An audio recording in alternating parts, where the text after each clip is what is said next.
this is one of the biggest opportunities Joseph Parker is going to get in his career. The stage, the platform, the opponent, what's at stake when he wins this fight.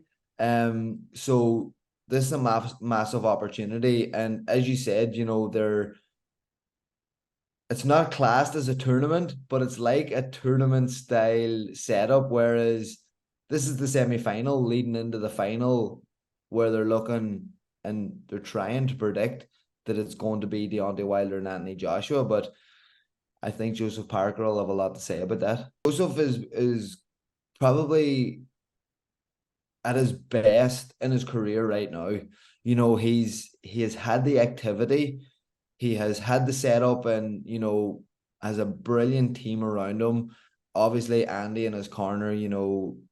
I can't praise the man enough, and anybody that knows him, that lad's boxing IQ and the way that he can read and judge a fight is absolutely spot on. And the way that I've seen him and Joseph working over the last couple of years, I can see massive improvements in Joseph, not only physically and in boxing, but mentally as well. And I think that's very important in this fight. Joseph's getting into this fight, and he 110% believes and knows that he can get in there, not only win, but win in fashion, and do something that not people are expecting him to do. So it's great for him because Joseph is such a likable person. He's such a grounded, down-to-earth person, and everybody wants him to do well. And he has it all behind him now. He has the backing behind him. He has the training camps behind him. He has the activity of fights behind him. He's on a good run right now. And I think that run's going to keep going. And I think that Joseph Parker is going to really upset the apple cart in Saudi Arabia. Yeah, look, Joshua's going through a really difficult phase in his career right now. I think you see him changing coaches. You see him got beat recently. And there's you see a lot of different personalities to Anthony Joshua these days as well. At the start, he was always, this very likable, humble kind of guy. It came across that way. Then he get beat, and then he starts doing crazy stuff and talking crazy things in the ring after a fight. And now you see him 2 or 3 days ago, leading into this fight, very calm, very relaxed, cruising along fight week. And then today and yesterday, you see him like being a lot more. It's as if he's putting on this front and stepping into this armor of a soldier or a warrior, which you need to do. But I think he might be a little bit confused in what type of person that he actually is. Because there has been so much change going on with him in his career, training wise, coach wise, and then obviously getting beat the last couple of times as well, and with the likes of Usyk. These things is definitely playing a massive factor in Anthony Joshua's mindset.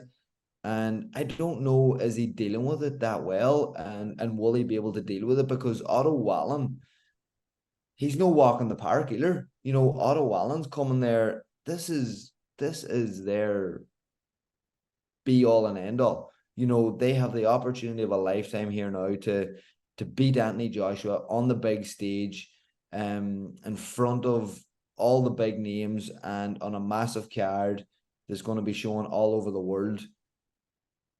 This is going to be so much more incentive as well for Otto Wallin than just a normal fight elsewhere. So he's a big lad. He's going to be awkward. He's going to be tricky.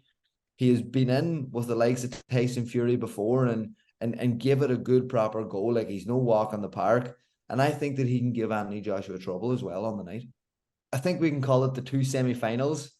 I think that Joseph Parker can get in there and get the victory 100%. Deontay Wilder has fought once in the last year and 2 months, and that was a first round knockout. Before that, it was another year. So I think Wilder's inactivity and his lifestyle outside of boxing could play a massive part in this. And I think that Joseph's activity, the way he's been staying committed to the sport in training camp over here in Ireland, doing everything right. I think that Joseph Parker is going to creep up on Deontay Wilder and get the victory on the night. Where we see Anthony Joshua and Otto Wallin, I do think that Anthony Joshua is not at his best right now. I believe that Otto Wallin is going to cause trouble for Anthony Joshua on the night. I think he's going to make it a little bit difficult. It's not going to be a pretty performance, but I think that Anthony Joshua is going to pull through that fight. I think he's got the capability. Even if he doesn't show up 100% on the night, I think that he can still scrape a victory on fight night. And that sets up a lovely rematch in the final between Anthony Joshua and Joseph Parker.